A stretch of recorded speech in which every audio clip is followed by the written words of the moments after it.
शहर में पढ़ने वाला गिरफ्तार हो जाता है। एक शीश महल है जिसमें ज़िंदगी के मुख्तलिफ रंगों की झिलमिल नजर आती है। मुसन्नफ़ ने इसका नाम सफ़रुल इश्क रखा है। ये तलाश का एक ऐसा सफ़र है जिसमें ख्वाहिशों और उम्मीदों की रोशनियाँ भी हैं और मायूसियों और गमों की आंधियाँ भी।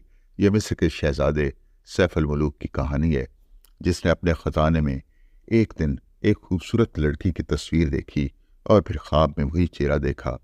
ये बदीउल जमाल थी जिसकी एक झलक ने शहज़ादे सैफ अल मुलूक को बेचैन कर दिया था। वो उसको पाने की आरजू में शाही महल छोड़ता है और फिर तलाश का ये सफ़र उसे कितने ही कठिन रास्तों पर ले जाता है। रास्ते की आजमाइशों और मायूसियों के अंधेरों में बदीउल जमाल का चेहरा महताब की तरह चमकता है और उसकी चांदनी के ताक़ुब में चलता चला जाता है। मोहब्बत कुर्बानी मांगती है। इश्क का दावा अपनी ज़ात को मिटाने का तकाजा करता है।